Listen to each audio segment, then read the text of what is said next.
Hey guys, welcome to my new video. कैसे हैं आप सब? उम्मीद करती हूँ कि अच्छे होंगे। गाइस, मैं हूँ आंचल शर्मा और आज के बाद इस चैनल पर मैं अलग अलग Indian politics as well as world politics के रिगार्डिंग आपके लिए टॉपिक्स लेकर आऊंगी। अभी हम इंडियन कॉन्स्टिट्यूशन से शुरू करते हैं। अब ये बात है वाई 26 जनवरी। तो गाइस, मैं आपसे एक बात पूछना चाहूंगी कि हम सभी 26 जनवरी को रिपब्लिक डे के तौर पे मनाते हैं, बट अगर मैं आपसे ये क्वेश्चन पूछूं कि आखिर हम रिपब्लिक डे मनाते क्यों हैं, तो आपका ये जवाब होगा कि हमारा कॉन्स्टिट्यूशन इस दिन लागू हुआ था।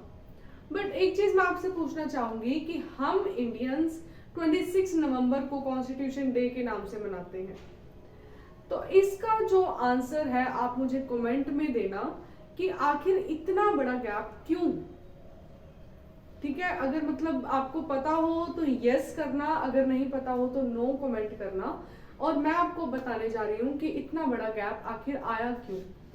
गाइस, हमारे कॉन्स्टिट्यूशन को बनने में 1947 के बाद हमारा कॉन्स्टिट्यूशन बनना शुरू हो गया था कॉन्स्टिट्यूएंट असेंबली के द्वारा, जिसमें बी.आर. अम्बेडकर, जवाहरलाल नेहरू ऐसे कई और भी लोग थे जो फ्रीडम फाइटर्स के तौर पे हमारे यहाँ पर सामने आए थे लीडर्स बन के, और यहाँ इन्होंने कॉन्स्टिट्यूशन को रचना शुरू कर दिया था।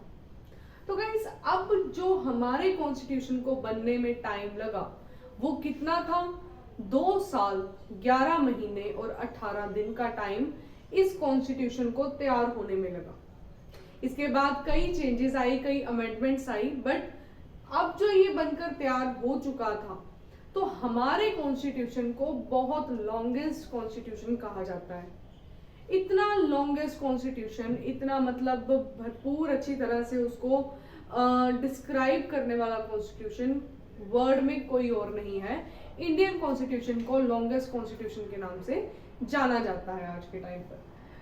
तो गाइज, ये जो कॉन्स्टिट्यूशन था ना, ये 26 नवंबर 1949 में रेडी हो चुका था। 1947 के बाद ये 26 नवंबर 1949 को रेडी हो चुका था। बट मैं आपसे अब ये क्वेश्चन करना चाहती हूँ कि अगर ये 26 नवंबर 1949 में रेडी हो चुका था, तो 26 जनवरी 1950 का टाइम क्यों लिया गया? आखिर 2 महीनों का गैप या फिर 1.5 महीने का गैप हम कह सकते हैं, आखिर लिया क्यों गया? तो हम अब इसके ऊपर थोड़ी सी करेंगे चर्चा। गाइस, 26 नवंबर को हमारा कॉन्स्टिट्यूशन बनकर तैयार हो चुका था, बट कहीं ना कहीं हमारे फ्रीडम फाइटर्स की बात अभी भी कहीं ना कहीं वैसे ही पड़ी रह गई थी, पूरी नहीं हुई थी। तो अब मैं आपको बताने जा रही हूँ वो बात। फ्रीडम फाइटर्स ने 1930 से पहले ये एस्टिमेशन लगा ली थी कि हम 26 जनवरी 1930 तक आजाद हो जाएंगे, अंग्रेजों से हम आजादी पा लेंगे, इंडिपेंडेंट हो जाएंगे। बट जैसे कि आप सबको पता है कि 14-15 अगस्त की मिडनाइट को हमें आजादी मिली, हम पार्टीशन के जरिए अलग हुए। तो अगर ये मतलब ये सपना तो हमारा फिर अधूरा ही रह गया था कि हाँ, जो हमारे फ्रीडम फाइटर्स ने कहा था कि हम 26 जनवरी 1930 में आजादी पा लेंगे, तो वो चीज तो पूरी नहीं हो पाई थी। तो अब फिर क्या हुआ कि हमने जब अपना कॉन्स्टिट्यूशन रचा, 26 नवंबर को जब हमारा कॉन्स्टिट्यूशन 1949 में तैयार हो गया, बट कहीं ना कहीं हमारे फ्रीडम फाइटर्स की बात वहीं रह गई थी। तो हमने 26 जनवरी के आने का इंतजार किया। 1950 में 26 जनवरी से हम रिपब्लिक डे मनाने लगे और इस दिन हमारा कॉन्स्टिट्यूशन इम्प्लीमेंट मतलब लागू हुआ। टाइम कितना लगा, रेडी कब हुआ और लागू कब हुआ, मैटर करता है। हम 26 नवंबर को कॉन्स्टिट्यूशन डे के नाम से मनाते हैं और हम 26 जनवरी को रिपब्लिक डे के नाम से मनाते हैं कि हम अब आजाद भारत है, हम स्वतंत्र भारत है।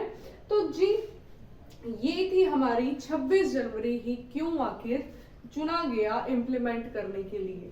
अगर चाहते तो वो 27-28 नवंबर जब भी चुन सकते थे, आखिर 26 जनवरी क्यों? तो ये आपको मैंने आंसर दे दिया है। होप सो आपको ये वीडियो अच्छी लगी होगी, और अगर अच्छी लगी है तो प्लीज लाइक कीजिए, कमेंट कीजिए, शेयर कीजिए और सब्सक्राइब करना बिल्कुल भी मत भूलिएगा, क्योंकि आगे आने वाले वीडियोस में मैं और भी कई चीजें आपको बताने वाली हूँ जो हमारे कॉन्स्टिट्यूशन के रिलेटेड या जो Indian as well as world politics के रिलेटेड आपको देखने को मिलेगी। तो धन्यवाद। आपको ये वीडियो अच्छी लगी हो तो प्लीज लाइक करना चाहिए।